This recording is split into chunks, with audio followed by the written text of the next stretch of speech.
All right, today we're going to tackle what looks like a simple math problem. But the answer itself isn't really the point here.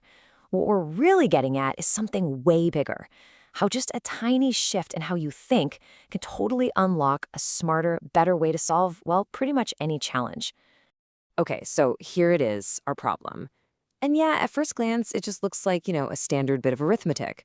But what if I told you the answer isn't even the most interesting thing about it? The real secret, it's hidden in how you decide to solve it. So, what's the first thing most of us would do? Our instinct, right? Is to just jump in and start crunching the numbers. We see some math, we follow the steps. This is what you'd call the brute force method. Okay, so if we're following the rules, order of operations and all that, we'd start with the exponent, right? We take 101 and we multiply it by itself. And what does that give us? 10,201. Simple enough, but wow, that's a pretty big number to try and keep in your head, isn't it? All right, next up in the equation is the subtraction. So we take that big all number we just got and we subtract 101 from it. And that leaves us with 10,100. Okay, we're getting closer. Just one more step to go. And for the grand finale, the last thing we have to do is take our result, that 10,100, and divide it by the number on the bottom of the fraction, which is, you guessed it, 101. And there we have it. After all that number crunching, we get our answer, 100. I mean, it's correct. We followed all the rules, but gosh, it felt kind of like hard work, didn't it? A bit like manual labor for your brain. Look, this method absolutely gets the job done. No question. But is the most obvious direct path always the best one? Pondering that question right there, that's the key to unlocking a much, much more powerful way of thinking. Okay, so now let's rewind and see what happens when we just shift our perspective a little. Instead of diving straight into the calculation, let's just try looking at this whole thing differently. So here we are, back with the same problem. But this time, let's fight that urge to just start calculating. Instead, let's look for a pattern. Do you see it? The number 101, it's in there 3 times.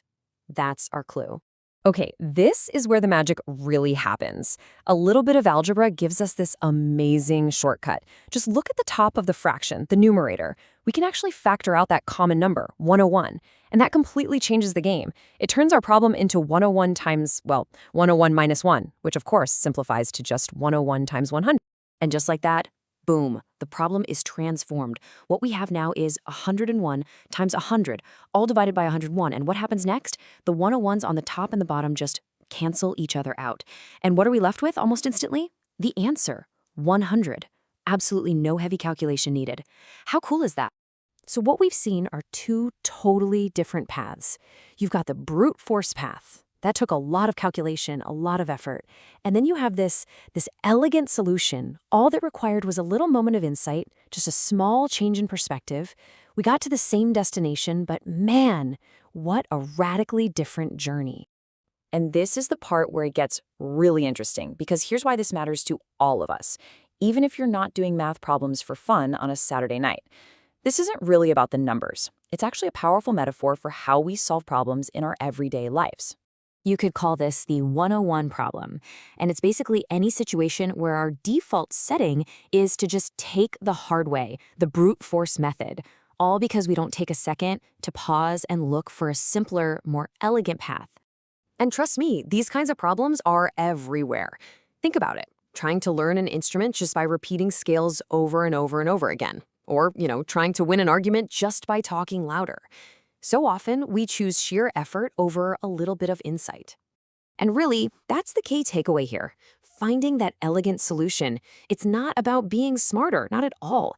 It's about having the wisdom to just pause for a second, step back, and ask yourself, hey, is there a different way to look at this? So the biggest lesson from this little math problem is actually a question you can ask yourself. Before you dive headfirst into your next challenge with pure brute force, just stop. Search for a pattern, look for the simplification, because that elegant solution, it's almost always there, just waiting for you to shift your perspective. So the real question is, what 101 problem in your life is waiting for you to solve it?